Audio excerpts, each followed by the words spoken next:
allowing the alignment to take place. You know, when we're in life and undergoing a sequence of experiences, we're living, we're learning, we're feeling, we're expressing, a lot of the time we're following. You know, we have to understand that the true power is allowing to let go. And it's not easy. It's not easy to let go because the thoughts in our heads don't allow us to let go. So how do we allow the thoughts in our heads to let go or release and heal when we don't have control over our thoughts? Now, this is very, very powerful. Very important to understand is that we do have power over our thoughts. What we don't have power over is the ability to sometimes be in control in that moment. Now, if we can slow that down a second and say, well, hang on a second, we do have in control of our thoughts. We just sometimes don't have control of our minds in some moments. Now, what do we mean by that? You know, where does that come from? Well, we do have control of our thoughts because maybe we're the ones who are making us think of these even if the most evil thoughts. Maybe we're the ones who need to take responsibility and take action and actually say, well, hang on a second.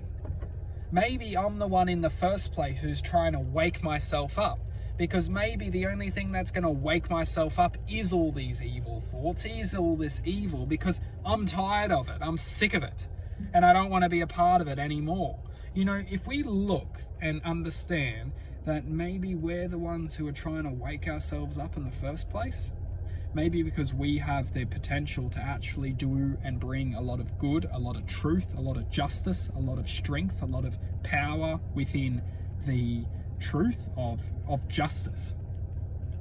And when we can do this, and when we can take responsibility for our own self, you know, when we can take responsibility for our own self, we can look around and understand that we actually have a lot of choice within our lives. And often we convince ourselves that we don't. We convince ourselves that we don't have choice. We convince ourselves that we don't have even purpose, we don't have vision, we don't have justice, we don't have anything. Because if someone can convince you, and this someone is your own self, if your own self can convince you that we don't have purpose, that we don't have truth, we don't have justice, we don't have anything to live by, well then essentially we are literally just being the expression of our own environment. If our environment tells us we're worthless, there's no filter, or there's no, you know, justice, courage, fight to actually saying, well, hang on a second. You know, you're calling me useless. You're calling me, you know, that I'm not good for anything. But hang on a second. If I listen to you, and I'm talking about your own mind here, if I'm listening to my mind, well, that's essentially all I've got. You know, the only thing I've got is my mind. You know, my mind, my heart, my body.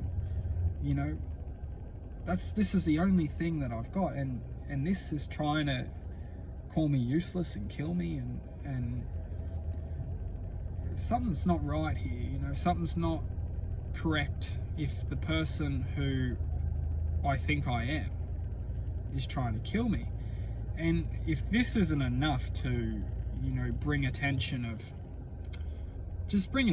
to something's not right, something's not going on, you know, something isn't right, something's gone on here, that something's just sus. And through this ability to start to comprehend that, you know, I'm not buying this. I'm not buying this life. I didn't just come here to this world by coincidence, for one. I didn't just come here. I didn't just rock up and be like, oh yeah, planet Earth, oh, this is great. You know, 75 years of work, suffering, oh, sign me up. No, I come here to question everything. And that is what I'll do. And also share love.